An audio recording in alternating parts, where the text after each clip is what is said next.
Crispin the dragon lived in a cozy cave on a hill overlooking a cheerful little village.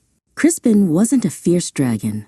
He was a friendly dragon who loved to bake. His greatest joy was whipping up batches of colorful cupcakes, using his gentle, fiery breath to bake them to perfection. One sunny morning, he had just finished his best batch ever, but he had no one to share them with. The sweet smell of vanilla and strawberry frosting drifted down the hill and tickled the noses of the children playing in the village square. "What's that yummy smell?" asked a little girl named Lily, looking up towards the dragon's hill. Her friend Tom was a little nervous. "A dragon lives up there," he whispered. But Lily was brave. "Maybe it's a friendly dragon who bakes," she said with a giggle. "Come on, let's go see." She took Tom by the hand and they started up the grassy hill. When they reached the cave, they peeked inside. There was Crispin, surrounded by mountains of cupcakes. The little dragon looked up, surprised to see visitors. A big, happy smile spread across his face. "Hello," he chirped. "Would you like a cupcake?" Crispin asked, puffing out a tiny, proud puff of smoke.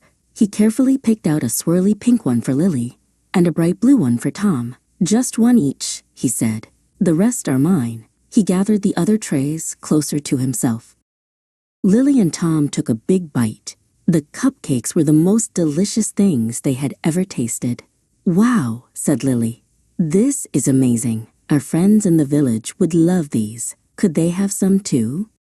Crispin looked at his huge pile of cupcakes. He had baked them all himself, and he wanted to keep them. But then he looked at Lily and Tom's happy, frosting-covered faces. He had never had friends to share with before, and it felt nice.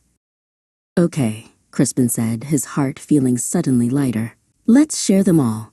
He found a little wooden wagon and, with the help of his new friends, began to load it up with dozens of colorful cupcakes. Together, the three of them pulled the wobbly wagon down the hill. The wheels bumped along the path, but not a single cupcake fell off. Crispin felt a thrill of excitement. He had never been to the village before. When they arrived in the square, the other children stopped their games and stared. "A dragon!" But then they saw the cupcakes. "He brought us treats," shouted one little boy. Soon, all the children were gathered around, their faces full of happy surprise. Crispin gave a cupcake to every single child. He didn't keep any for himself, but he didn't mind at all.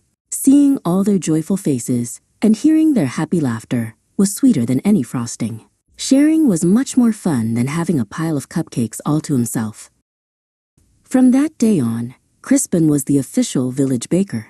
Every week he would bake wonderful treats, and every week the children would come up the hill to help him.